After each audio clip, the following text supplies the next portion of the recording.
Beliau rahimahullah selain mempelajari usul, tafsir, hadis dan lain-lain, juga mendalami tentang masalah nahwu. Bahkan beliau menghafal Alfiyah Ibnu Malik. Dan ini menunjukkan tentang semangat beliau dan juga ketinggian ilmu beliau. Dan bahwasanya apa yang beliau pelajari bukan hanya masalah akidah, tapi juga beliau mempelajari ilmu-ilmu yang lain. Baik. Kemudian di antara yang perlu kita sampaikan di sini tentang bagaimana keadaan negeri beliau saat itu. Dan juga jazirah Arab secara umum. Disebutkan oleh para ahli sejarah bahwasanya keadaan negeri-negeri kaum muslimin, baik di Najd tempat beliau dilahirkan, maupun negeri-negeri Islam secara umum saat itu adalah suatu yang sangat memprihatinkan dan sangat menyedihkan. Kenapa demikian?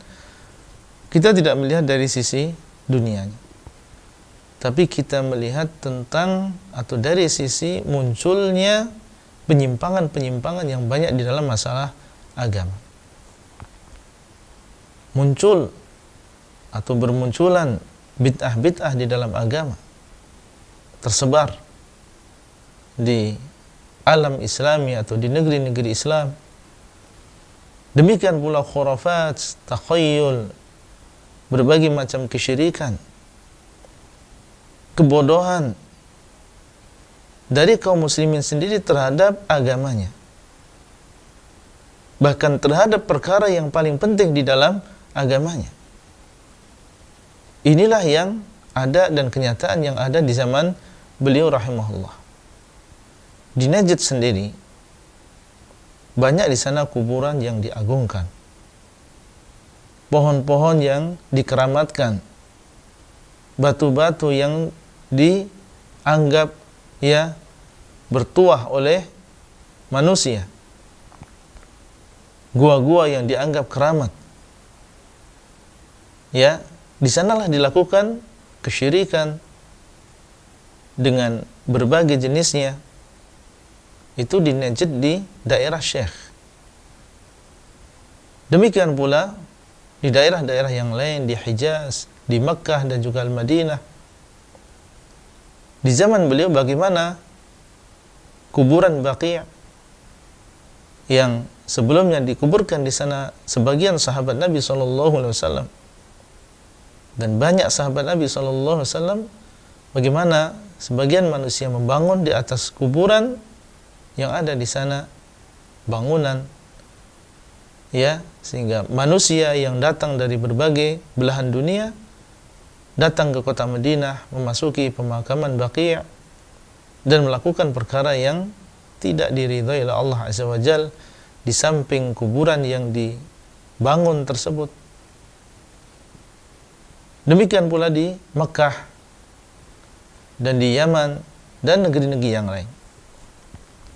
Oleh karena itu, melihat keadaan yang demikian, maka Syekh rahimahullah tergerak hatinya untuk berdakwah dan mengingkari kemungkaran sesuai dengan kemampuan beliau sebagai seorang ulama. Mulailah beliau rahimahullah mendakwahkan agama ini. Mendakwahkan agama ini. Sehingga satu demi satu banyak di antara mereka yang mulai mengenal tauhid, sadar untuk kembali kepada agamanya. Tapi juga di waktu yang sama banyak juga di antara mereka yang berteriak-teriak tidak ridha dan tidak senang dengan dakwah Syekh, baik dari kalangan rakyat biasa maupun dari kalangan tokoh-tokoh agama maupun dari para bangsawan dan juga keluarga kerajaan saat itu. Tapi beliau rahimahullah ya terus berdakwah dan bersabar, dan bukan berarti di zaman beliau tidak ada ulama selain beliau. Beliau adalah salah seorang di antara para ulama yang ada di zaman. Ya, cuma keadaan para ulama tentunya saat itu berbeda-beda.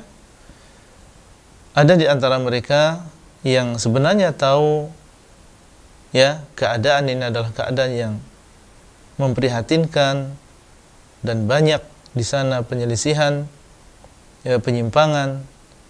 Namun beliau tidak memiliki kemampuan lebih kecuali ia mengajarkan ilmu kepada orang-orang yang ada di sekitarnya.